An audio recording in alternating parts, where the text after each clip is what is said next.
Welcome, ladies and gentlemen, to the East to West Coast Hockey Podcast.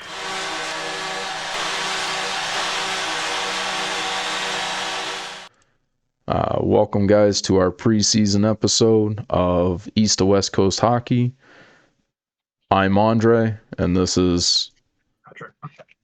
And it's nice for you guys to join us. If you have any questions, if you like anything, leave a comment. Let us know how the audio quality is. This is going to be our first upload, and we're here to talk all things hockey. We're going to start out this season talking about who's hot, who's not, what teams we think are going to have an impact and are going to be moving into a playoff position, who's going to fall out of a playoff position, as well as fantasy hockey. We're a part of a fantasy league. For those that don't know or don't play fantasy hockey, we use yahoo.com, and we've created a 10-man league that consists of our friends and family, and we play it for fun.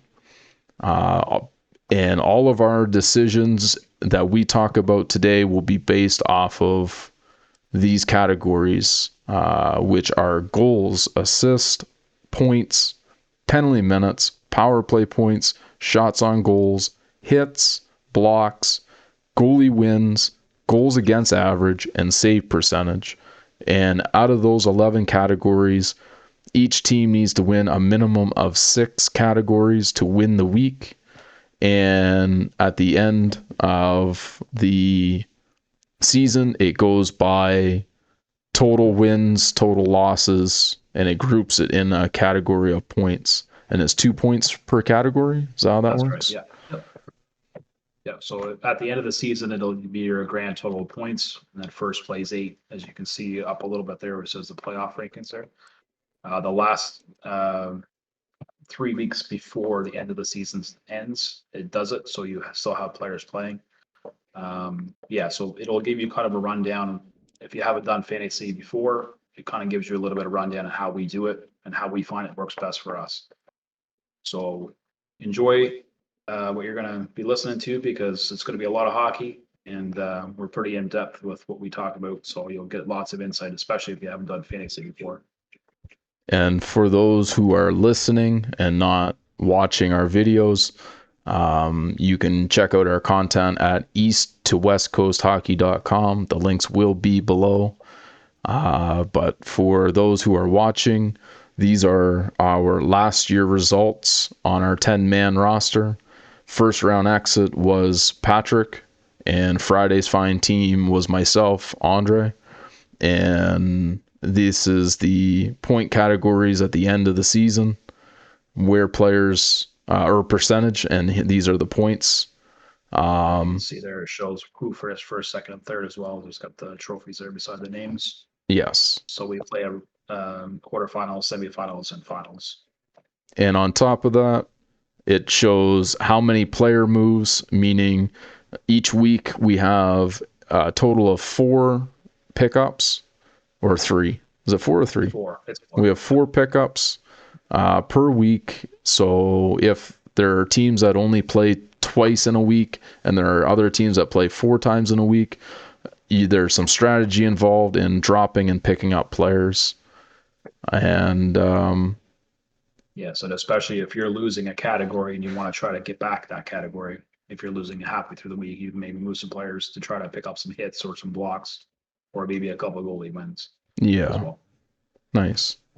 So that's just a small background. A lot of what you're going to hear tonight is going to be revolving around fantasy hockey and stats that we find are going to work well in our league, because our fantasy draft is Monday.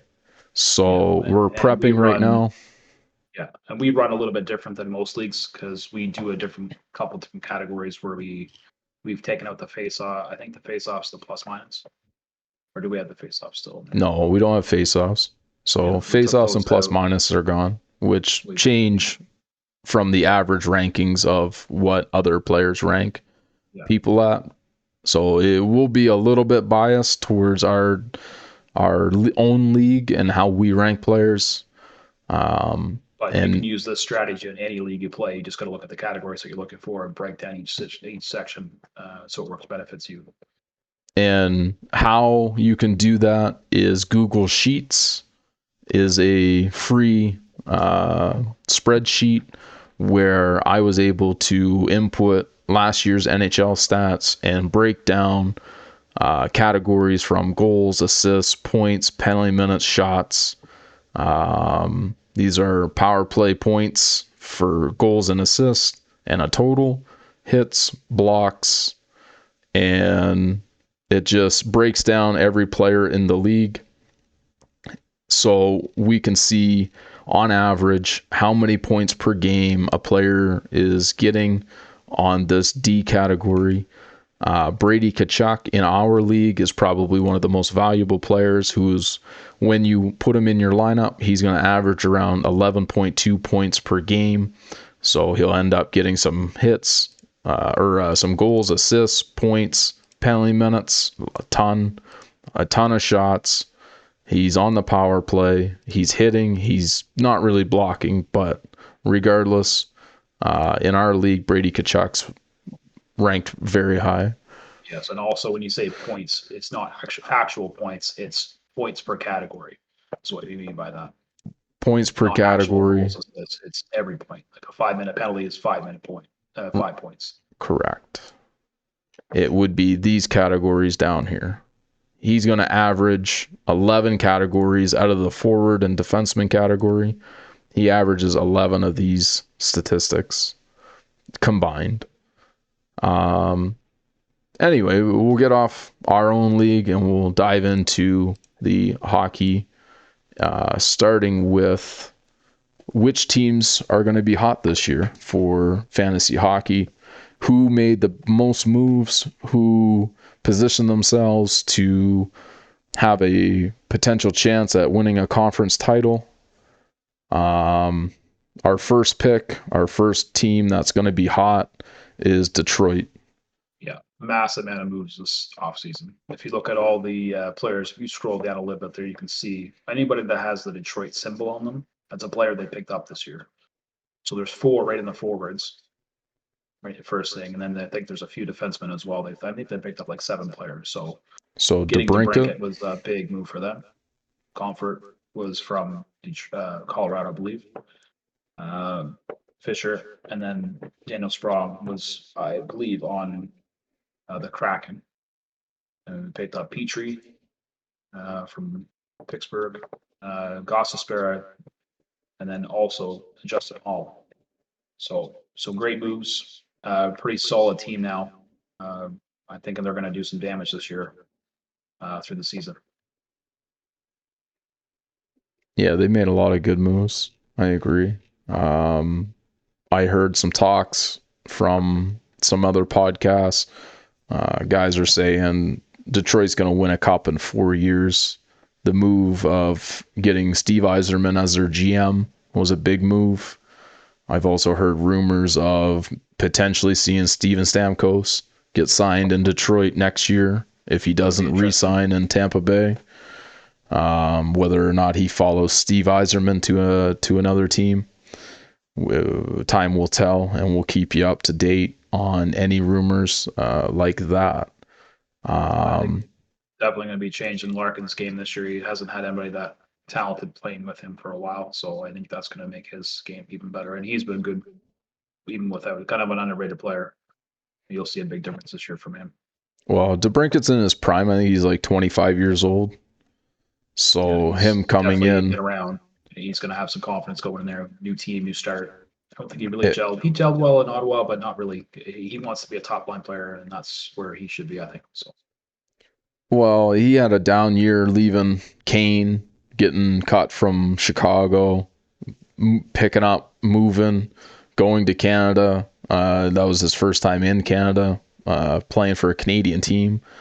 And Detroit's his hometown. So he's going home. He's playing in front of a crowd that he grew up watching Detroit.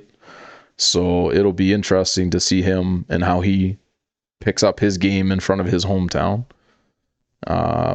David Perron great player. He's gritty. He's on the power play. He's smart with the puck. Um, I had him a couple years ago when he played for St. Louis on my fantasy team with Braden Shen, and those two tore it up in the league during that year together. And I think him on a first line with Larkin and DeBrincat, he'll bring a lot of positivity and a lot of plus minus pluses on the stat points.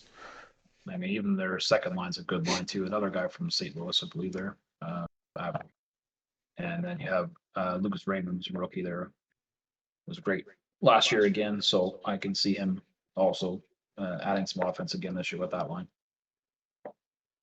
And JT Comfort coming from a Stanley Cup team, he's been around a lot of good players, picked up a lot of good habits. I see nothing wrong with him playing a second line center. I think he'll fill in just fine.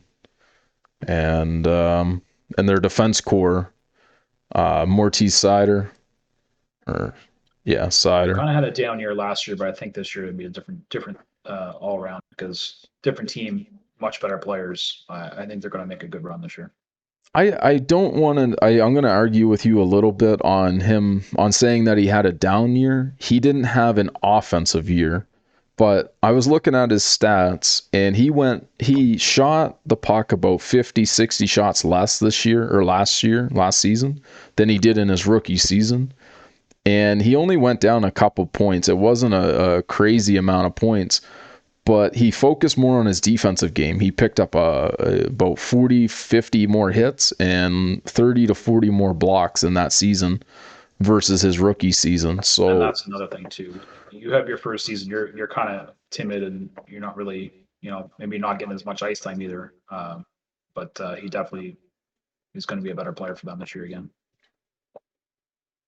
Their second line defense picking up Sherratt, Petrie. Well, I guess they had Ben Sherratt for last year, but picking up Petrie to play with him is going to round out that second line defense in front of their goalie. Shane Gostisbehere, he came from Philadelphia, right? I'm not sure where he was last year. I think he was a Flyer, but maybe at one point in time, I think he was a Flyer. It was between the two.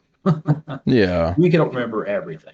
No, we won't. That's for sure. Fans of the game. It's been a while. Too much baseball. Too much baseball. What do you think their first line power play? Are you going to want to have a guy off Detroit on your fantasy team? I think it's nice where they sneak Lucas Raymond in there. Kind of a second line player, which is nice to have if you can get a guy that go in the power play and you get a second line guy because you can fit him in the lineup. You want to get him a little later in the draft, but I think he would be a good addition to that because he's going to get some points for sure, especially in the categories of the power play. And what do you think about Detroit's goalie? You think St. Louis made a mistake getting rid of Husso? Well, we're going to find it this year. Yeah. Because I think the year he played, he was great for St. Louis. Last year he played well, but again, different team in front of him. I think he's going to have a better year this year again.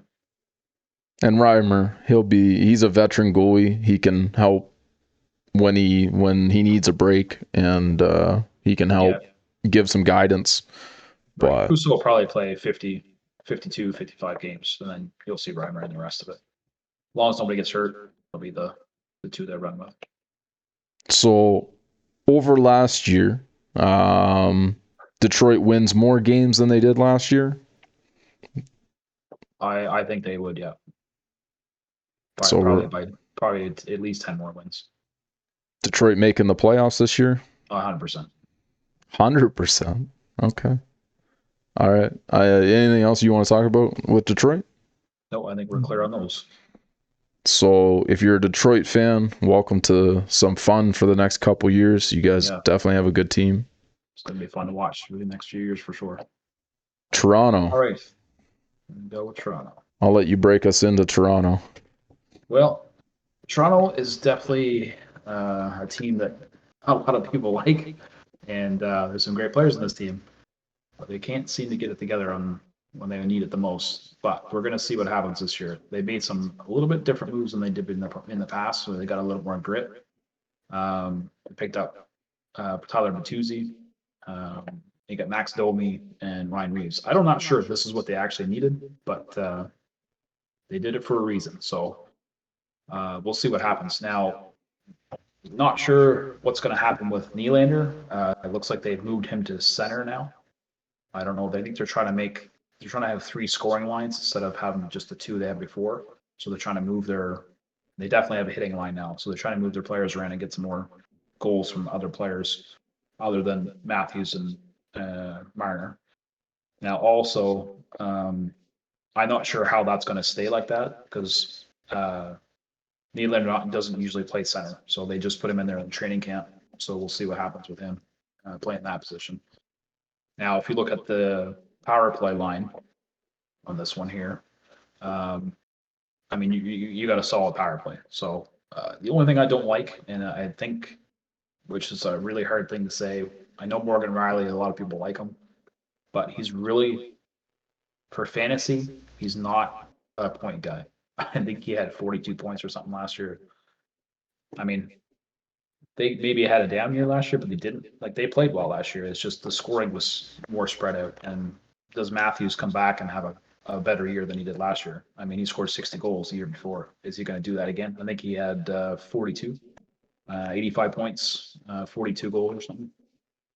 I would be curious to look at Matthews 2 seasons ago and his last year's stats for his blocks and his hits. The difference between how many blocks and hits, because I've heard that he's been working on his two-way game, that he's been playing more of a defensive, getting in the nitty-gritty, playing that 200-foot game more than focusing on just scoring goals.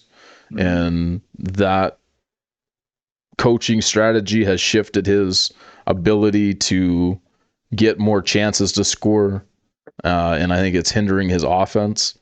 I don't know if you necessarily need a guy like Matthews to play that 200-foot game and block shots like he did last year, but I think you need him scoring. He's a goal scorer. Yeah, there's times to sacrifice a player, and when you're trying to sacrifice your highest paid player to block and break some ankles, he's not Bergeron. He's not Bergeron. There you go. They're two different players. Bergeron's a great player, fantastic two-way player. Matthews is a goal scorer. You need him to score your goals, and he's a playmaker too. He's great with the puck. He's a good player. He's a franchise guy. He needs to be the franchise guy. So does that hurt Nylander in the fantasy 100%. League, sitting on the third line now? Well, he does play power play still, so you got to remember that too. And where are they going to get most of their points? He had. But is he going to have? Is Nylander going to go? Is he going to have less points this year than he did last year? I think so. Yeah, unless they change the line, which I think they will. I don't think they'll leave that way. They always try these things, but I don't find they last.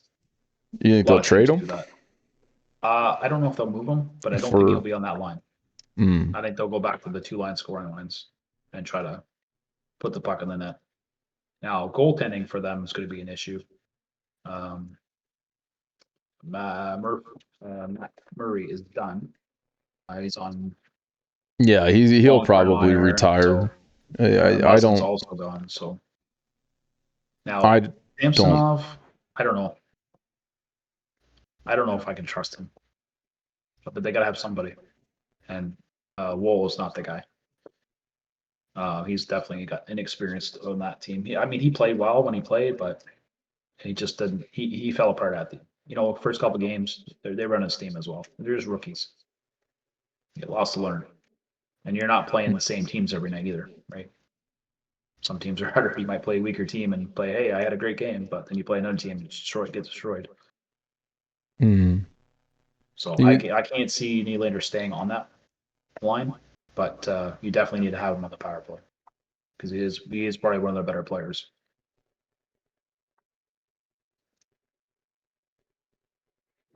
You see Klingberg moving up, taking Riley's spot?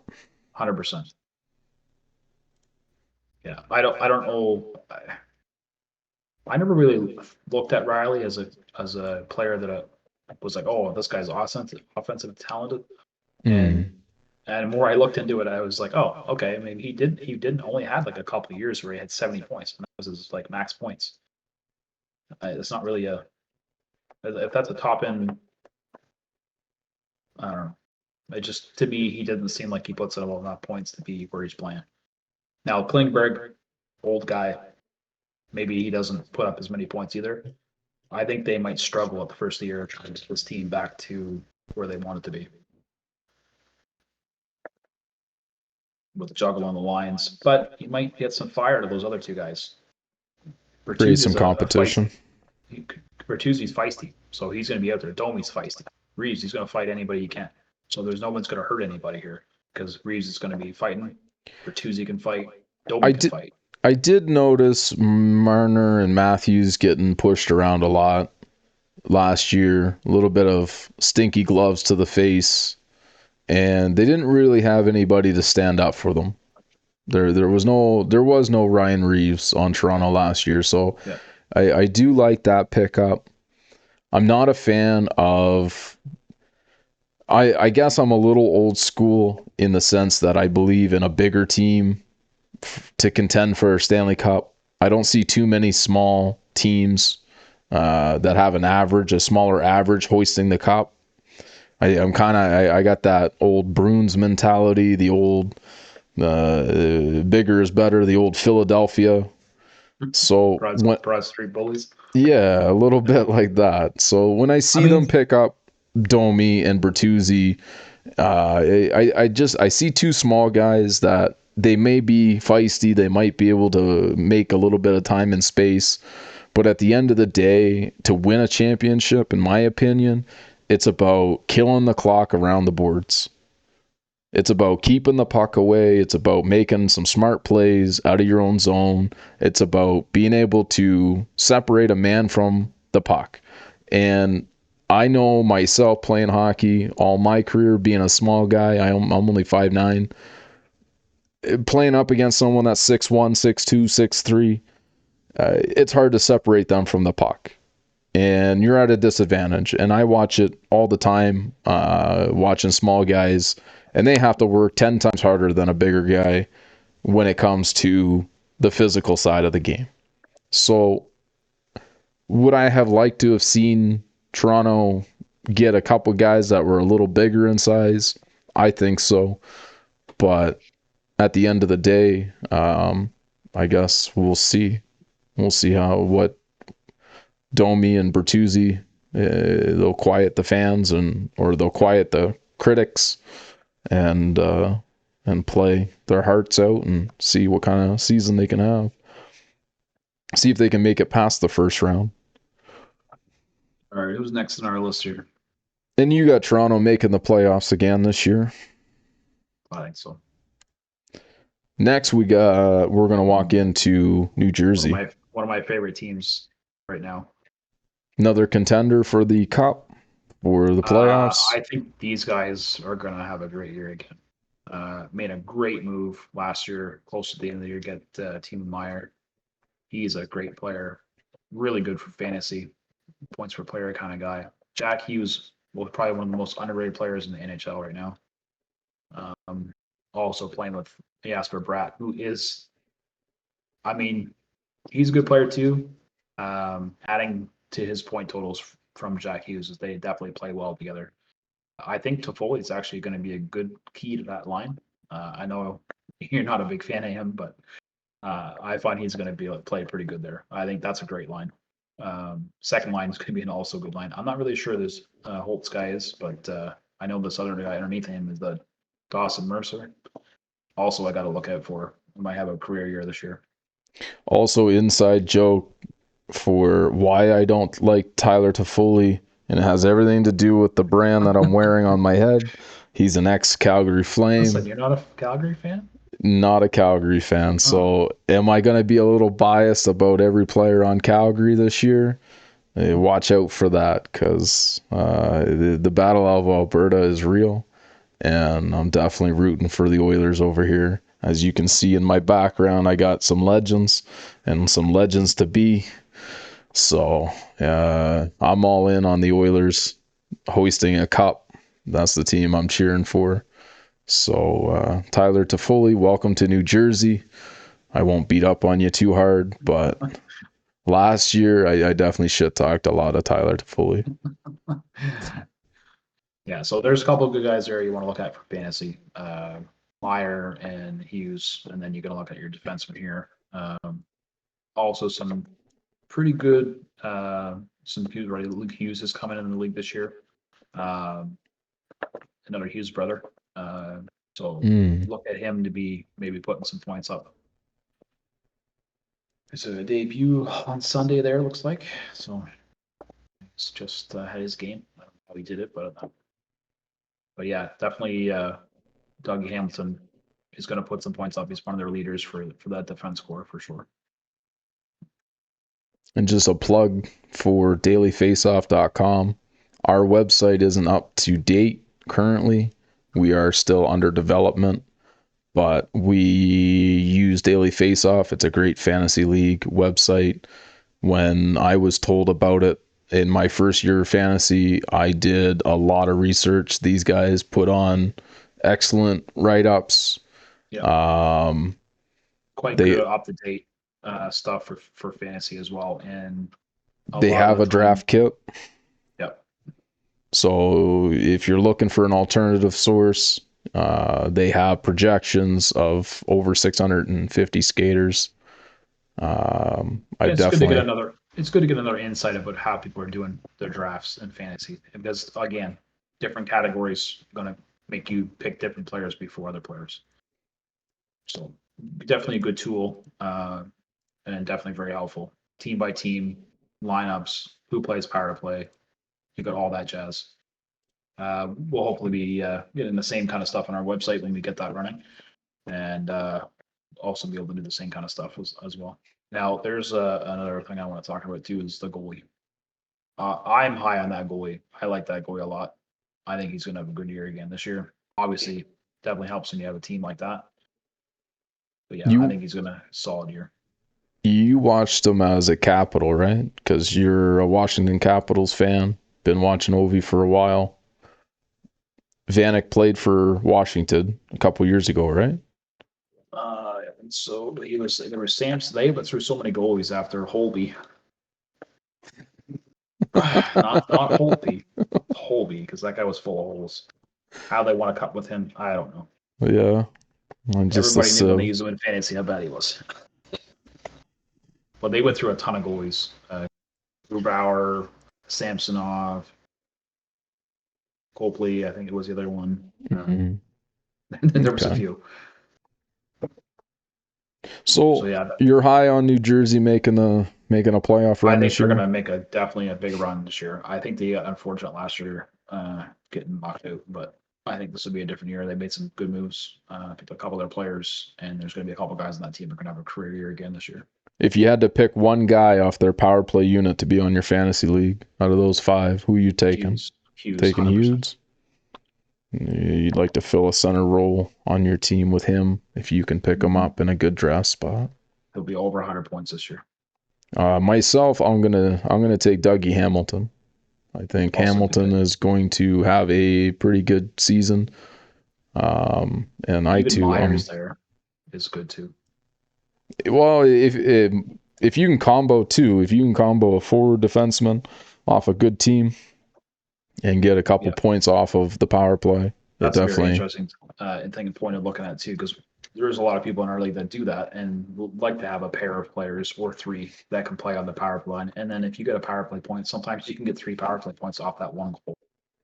So it definitely can boost your stats. All right, here we go. I'll let you take this one away. My team, my Team. my bread and butter. Um, well, the Oilers, I think, they got a good coach behind the bench. I watch a lot of his interviews. I think he's coaching them in a manner in which they need to be coached. Over all of the coaches that the Oilers have had in the past, I like this one the best so far. Um, I don't know much about their new additions, Connor Brown. Um, All that I know is he played with Connor McDavid in the minor leagues. This will be his first opportunity to play with him in the NHL. And I just know that he was hurt. He recovered from an injury. He only played, 4 to 6 games last year. So he had basically an entire season off to work on himself, rehabilitate. Um, he's on the team. I'm interested to watch and critique and see how he plays. I myself have had Evander Kane on my fantasy league last year, and I'm going to downgrade him this year. Not saying that he's a bad player. I don't think he's going to have the same confidence and the same stats that he puts out. Um, I was really big on him when he was a San Jose player. He came to the Oilers. I was excited. He was the kind of power forward, the nitty gritty, in your face, in front of the net. He had a shot. And unfortunately, I think he took a step back after his brutal injury. And I think I don't know. I hope I do. I cross my fingers that he gets his confidence back. But I truly believe watching him at the end of the year after he came back from that brutal injury, and then he also had a broken rib that he was dealing with. He didn't play like the Evander Kane I knew. So I don't know how well he comes back after suffering a season that he had last year. Connor, I mean, who hasn't said enough about Connor? He's probably the best player in the NHL. Obviously, fans are going to argue who their favorite fan or who their favorite player is in their opinion. But statistically, I think if you ask any NHL player who the best player in the NHL is, they're going to give credit to number 97 right now. Man, all you have to do is watch him. Yes. You And we watch him will. play a We game, will. it's foolish. Like, I got to see him play live in Toronto for Team North America, and he played with Shifley and Matthews on a line with him, and they were insane. That was he What wasn't year even in was the that? draft. 2000, 2016, 2016. Okay. Cool. and he was just getting started. He's incredible now, but he was incredible then, and the speed was just unbelievable. All of them, they were all good, and that as a line, crazy, crazy line. But yeah, it's nice to see like he's doing well. So I think he gets. Think he breaks 150 this year. Um if he does, he'll be the third fastest player to 1,000 points. Yep. So I've seen Crosby quoting he's going to break 170 points this year, Yeah, I've seen that too. and some other people I've seen said, wouldn't it be crazy if he hit 200 points? I don't think that's gonna happen, but it would definitely be crazy. Now, their second line is probably one of the better lines in the NHL. Nugent Now, Hopkins had his career season last year. yeah, And like he's he's in coming a in. groove right now. Yeah, he's coming in. He's great chemistry, been on the team. He's one of the longest Oilers left on the team. And Draisaitl, Hyman's a gem. I think every Toronto fan cried a little bit inside when they lost him. Yeah, Draisaitl is playing his role. He's unbelievable in what he does. And it's just the defense. Evan Bouchard, couple seasons in now, he's no longer a rookie, but he's still not a veteran. He's in that little gray zone where he still makes a lot of mistakes for his goalie. He's probably one of the best passing defensemen. He's going to be on their number one power play. He's going to get 70 plus points this year. this is definitely a new year for him. If he doesn't do it this year, I don't know what's going to happen after that. I think this is his time. He's got to do it. He has to this year. He's going to be a 70 point producer playing full time power play minutes with on the number one power play. He got like 45 or 50 points last year, and he didn't start playing on the Right. first line until after the trade deadline, where the Oilers picked up. He's not even there because he's still hurt. So he'll be a guy to look for in the fantasy for sure because Nurse probably won't be playing the power play over him. They don't even have him in the injury. I wonder where he is. They don't have him on defense. What was his name? Ekholm. Oh, he is. But he had a ham or I don't know, some lower body injury. If it wasn't a hamstring, it was a anyway, don't matter. I'm not a doctor. So is he not playing this year? He's not playing right now, but I think he's gonna miss a couple preseason games. They said it was minor, but Okay. We don't have him listed there. yeah, it's strange that they don't have him at the bottom. They don't have anybody down there. So just whatever. Oh, here he is. They got him on the penalty kill or power play, but they don't have him on defense. Second line power play. But he's not playing defense. Yeah, because I think they just updated it to put him in, and I think split squads too. I don't know if that's causing some issues with the line. Could be. Philip Broberg, Vincent Desharnais, both. Well, Desharnais' been around a little bit, but Broberg's just breaking out of his rookie season. He's looking to bounce back and make a name for himself. Kulak, a decent defenseman. CC, a decent defenseman, but not really fantasy worthy.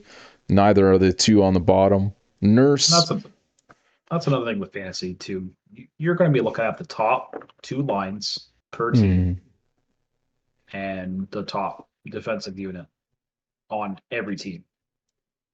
That's all you're going to be looking for. If you find a guy that's playing on the third line, like a Nylander, he's going to be a little bit later with pick, I think. Because most of your top players are going to play in the top two lines that are going to play in their power play, and that's where you get some of your stat points from.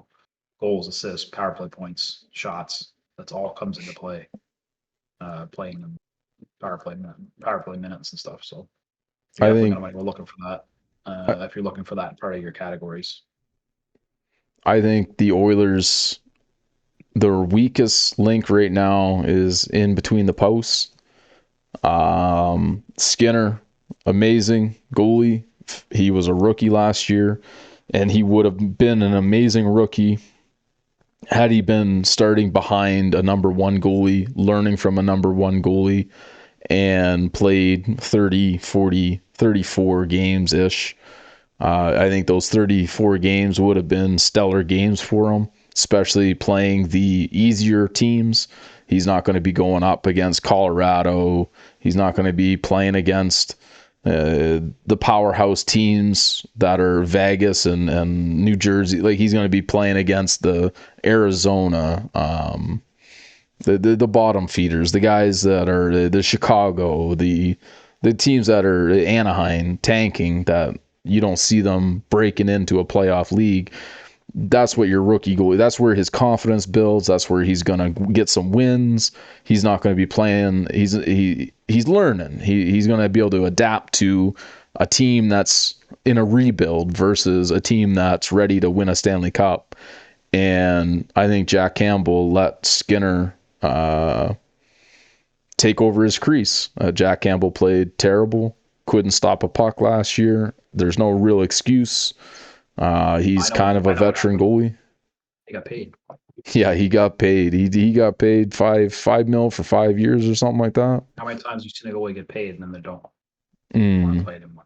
That happens all the time. So, well, with that said, yeah, well, you know what though? I don't think Binghamton was in the league long enough to earn the contract that he got. No. And he stole the show. He won a cup for St. Louis. He was the wonder boy that nobody could figure out. But in this day and age with video review, I feel they picked that goalie apart. They went, oh, you got to get in his head, get him hot. 100%.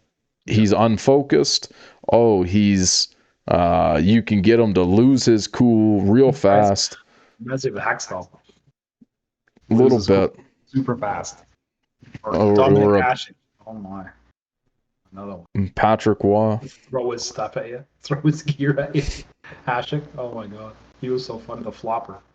So when you get into a goalie's head, he loses his concentration. He's not focused on the next shot. He's focused on what you said or what you did. It's easy to beat a goalie like that.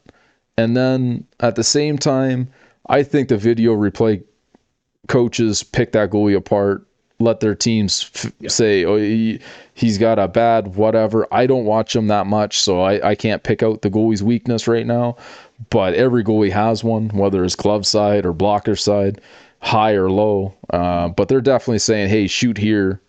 And when you can pick on a goalie's weakness, you got a higher chance of putting some pucks past them. And I think once teams learn it, they keep going there. They'll adjust.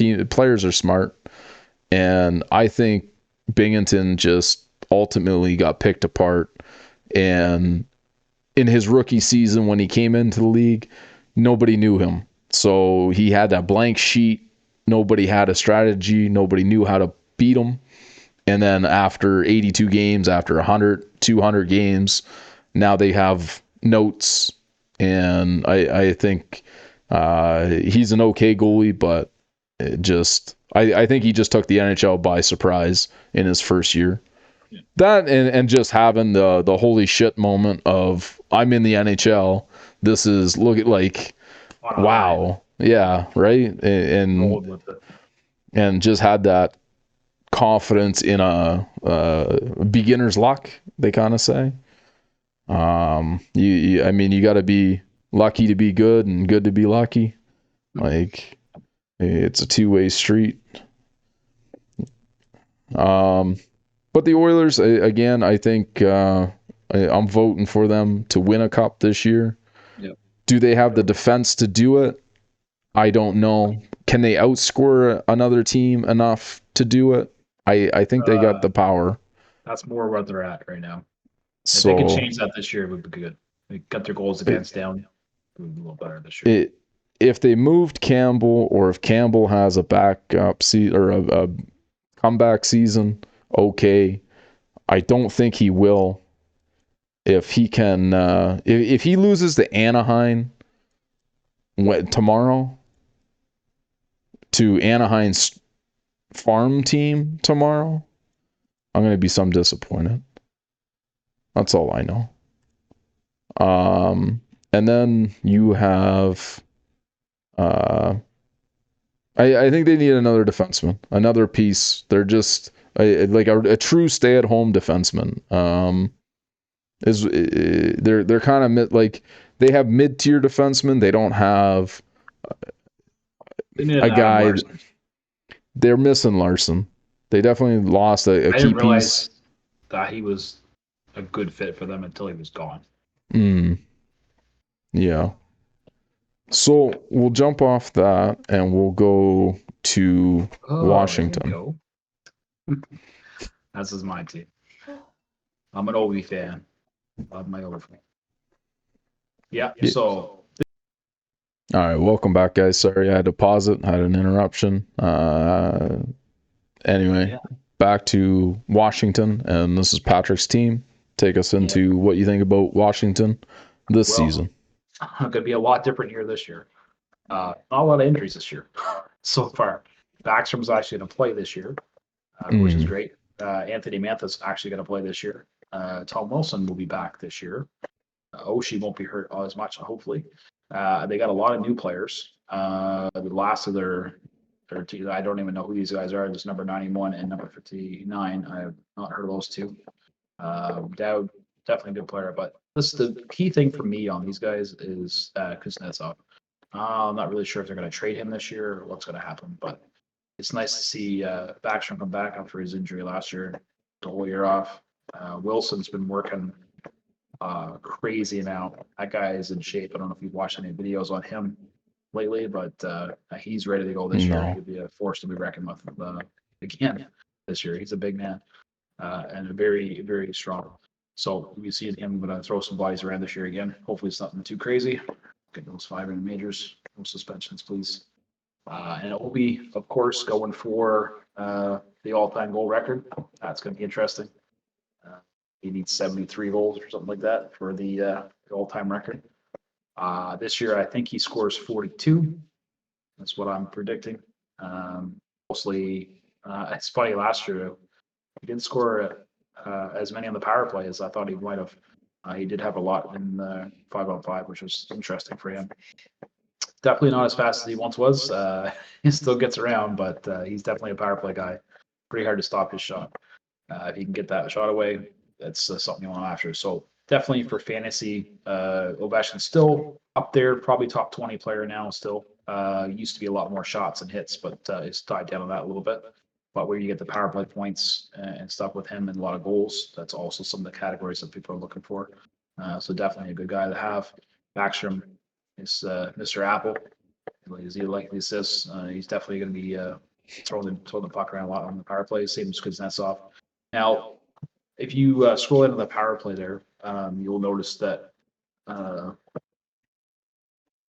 Mantha is not on the power play. He plays second line. I don't see him doing as much as, even though he plays in the top line. I don't know. He hasn't really impressed me since he left Detroit.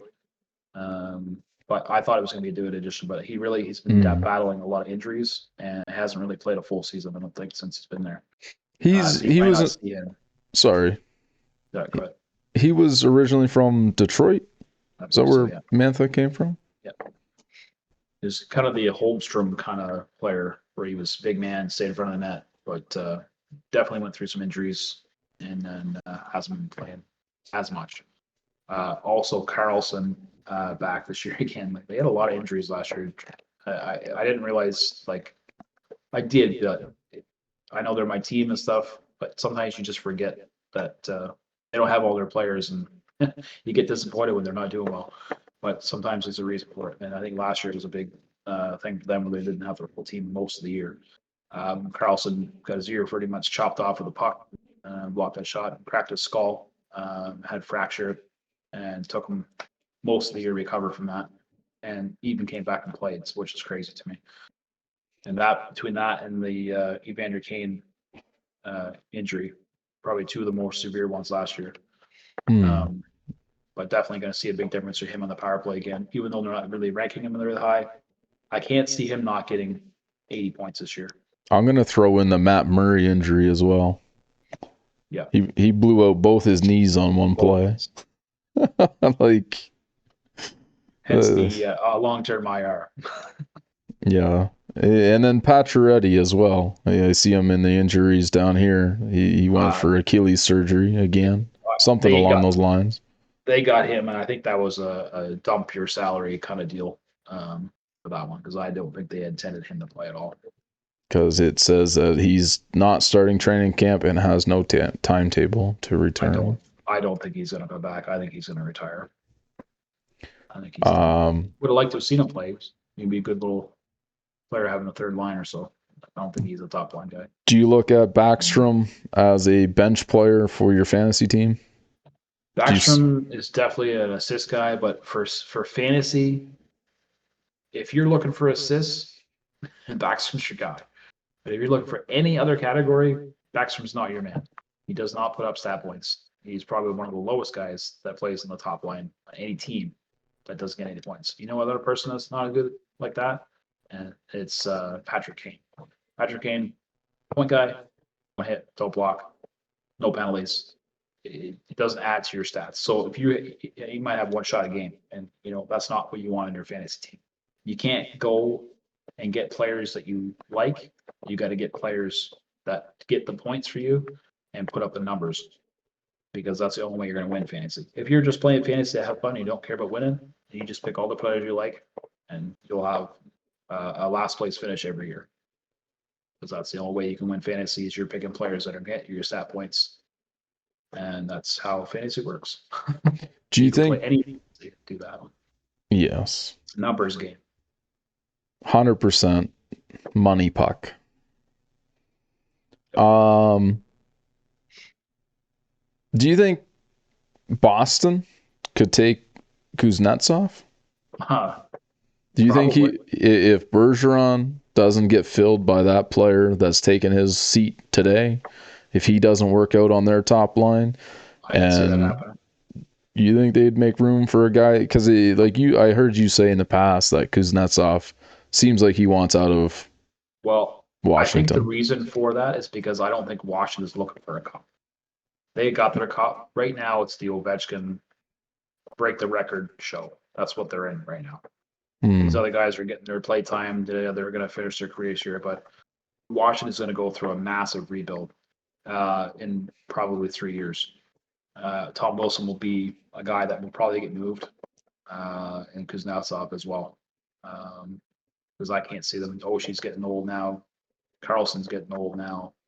Backstrom's getting old now. Ovechkin's only going to be another 2, 3 years, and he'll be done. Um, and then that's another in there too. It was a goaltending. Not a huge fan of Camper. I don't know. Just seems like a shaky goalie to me. Well, I know he had that eye injury. I don't know if that has anything to do with his ability in current and future games, but at one point in time, something happened to his eye. I don't know if he got a stick that went through his visor. Some I can't. I could be making it all up too. Don't quote me on that. But I feel like during the playoffs when he played for Colorado, he had something happen, and I feel like that's why they let him go. They traded him because he wasn't gonna be dependable to be a number one starting goalie, and they traded him off. And the So worst I part is they trade for Grubauer, and they did the same thing, and they got rid of him too. mm, He's on the Kraken now. Obviously, not as great as goaltender as he was on there, but yeah, it's still goaltending is a little difficult in the NHL right now. All right, I'm gonna let you take this one away. well, Buffalo. I had a conversation with a guy. Um, do you think St. Louis regrets trading Ryan O'Reilly for Tage Thompson? I'm pretty sure yes. Now, Because we were talking at work, and I was having a conversation with some boys, and we were talking about one of the guys thought Buffalo traded Eichel for Tage Thompson, and then we dug down deep and got to the results. And Tage Thompson was traded for Ryan O'Reilly, another player, and two first round draft picks. That's what they gave up. Now St. Louis won a Stanley Cup with O'Reilly. yes, they did. Um, So in short term, yes, it was worth it, but long term, if the and Buffalo needed a long term. but do So you? Again, I give credit to St. Louis winning that cup because of Binghamton, not because of O'Reilly. right, 100%. I think O'Reilly was there. He was a team player, but I He's gonna get his mean, points, but he's not gonna it, be the Crosby. he didn't win it for them. No, and you can see he didn't stay in Toronto. He got moved again. Where's he starting now? Ryan O'Reilly's in Nashville, I think. I didn't even follow where he went. Let me just take a quick. Yeah, so he's playing with Forsberg and Yossi. Another team that's in trouble. Oh yeah, they're gonna they're gonna need a rebuild. But let's go back to Buffalo. Um, Tage Thompson is definitely a superstar in the makings, Great line last year. and the Eichel trade ended up being Alex Tuck, who Mm-hmm. came from Vegas. It was Which Tuck and some draft picks, I think, for Eichel. he was good there, but I think last year really, I think him and Skinner upped their game last year big time. It seemed to give them another edge, like a fresh start kind of deal, and they needed that because actually pretty good players, and Thompson also kind Now, of. go ahead. No, I was going to say just Thompson really wasn't on my radar, and I think a lot of people might have thought it was a guy last year that was up. he's hot for a little bit, especially in fantasy. You're like, oh, it won't last, and then he just tore it up the rest of the season. I like this Connor Clifton. I didn't realize Boston moved that defenseman. He's an ex-Boston player. He's an ex-Bruins. So Owen Powers is a rookie last year. So he's just starting to really get into his game. Pairing him up with this guy's just a monster. He throws like 5 hits a game. The Samuelson guy. I've been hearing a little bit about him, so I'm not sure what the deal was with him. I might have to look into that one, but he's going to be in the top pairing. Is he playing power play? Well, did you give me 1 second? He had 2 goals, 8 assists, 76 shots. He was a plus 14 through 55 games last year. He's 23 years old. He's playing 14 minutes. Okay. See, no, that was just his plus minus. Oh, okay, sorry. Yeah. I'm kind of curious. Ice time might be going up this year. That might also change things. Where Dahlin plays, and that's another great defenseman. He must have had a career last year. Now, this is a guy to watch for. If you're looking for a goalie that's unheard of, that you want to take a chance on in your fantasy league, you're looking Buffalo's going to win more games than they're going to lose this year. I got a feeling. I think they're chasing a wild card spot. I don't necessarily think that they're going to 100% solidify a spot in the playoffs, but they're definitely in the hunt. And they picked up this goalie. They drafted him. I think they drafted him. Might be a good pick for if you do keeper leagues, fantasy might be a good pick really late. You can get him as a keeper for the next year. But this guy is going to. Here's Monday against the Rangers. Stopped 31 of 34 shots for a .912 save percentage. He's 21 years old. He's got a record of 3-1-0 with a .904 save percentage. His goals against needs a little bit of work, but so does every goalie in the NHL right now. Well, mind you, too, though, they're not playing the full team either, so they're playing with guys that are still trying to make the team. But so anyway, to be honest with you, 3.17 ain't that bad nowadays. No. So just a tidbit. This guy, if you're looking for an unknown goalie to make some people go, why did you pick that guy? You can give us some credit, because I think he's going to surprise a lot of people this year in the league. And then just I've like we talked the other day about Tage Thompson. We queued up a video here of some of his goals, because Patrick here told me Tage Thompson started to remind him of somebody. So as we sit down, we're going to finish the show off. You don't want to turn it over free. Here's Thompson scores! Turn that down a little bit. How's that sound? TNT Tage Thompson. TNT. With 10:49 remaining in period number 2, and the Sabres are back on top 2-1. Yeah, Tage Thompson's 33rd of the season, 9th on the wall, and the puck is flipped up. Here's a breakaway. Tage Thompson. How do they get a 2-on-0? He's a big man. What a pass! What a finish! This game is tied at 2.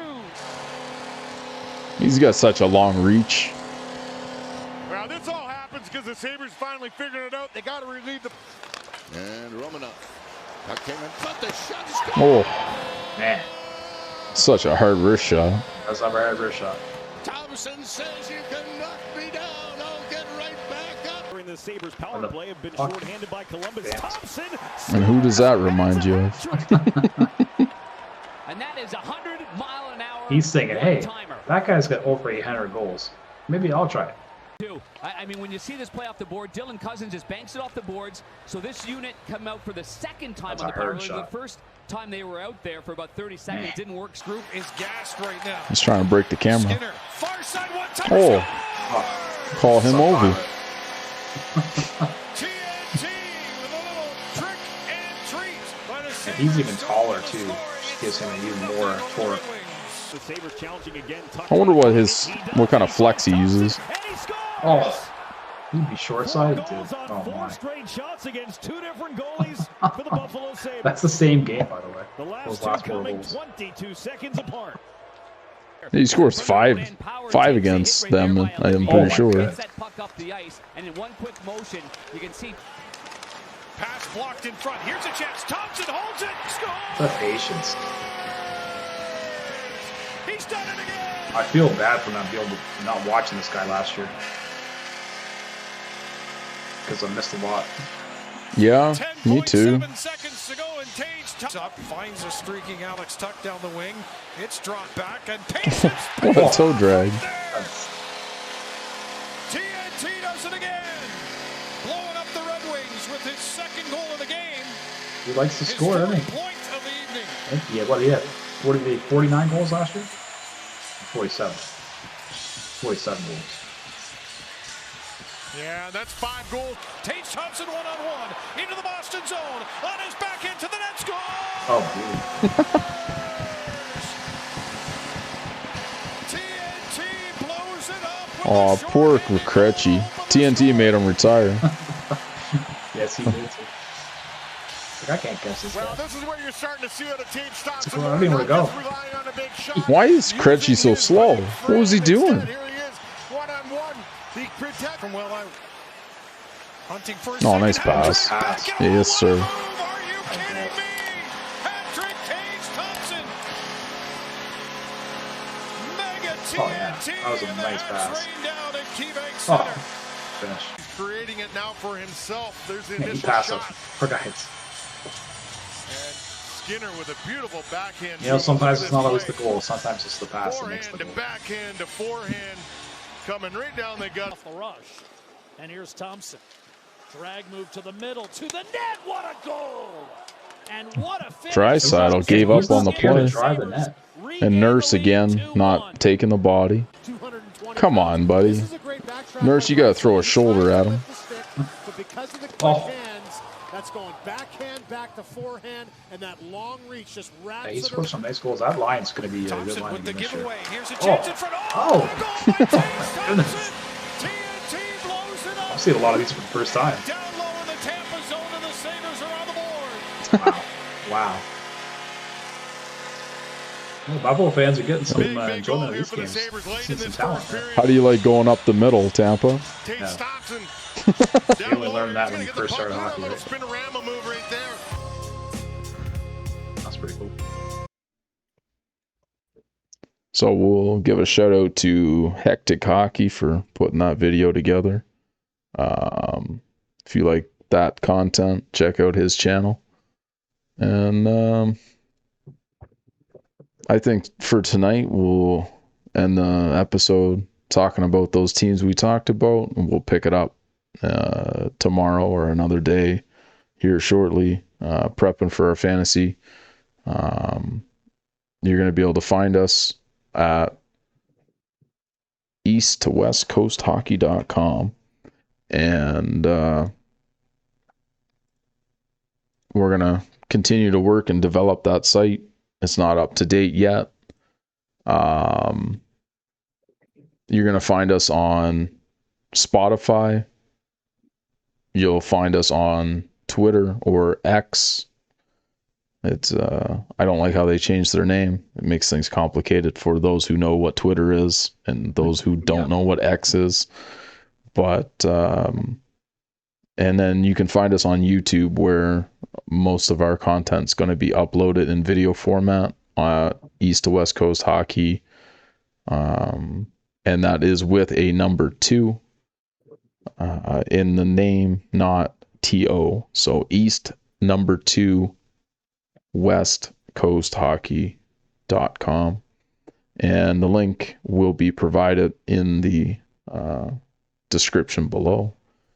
You can get in contact with us at Patrick or Andre at east-to-westcoasthockey.com. Those are our email addresses. And you have any last words? Is that today's episode. That's today's episode. We appreciate everybody following along and hit the like button and subscribe if you got that option. We really appreciate that. And then bringing more content as we go, and we'll continue more on the fantasy in the next few episodes as we're getting closer to that time of year. All right, guys. Take care and sign up, subscribe to YouTube and Twitter to catch our next videos.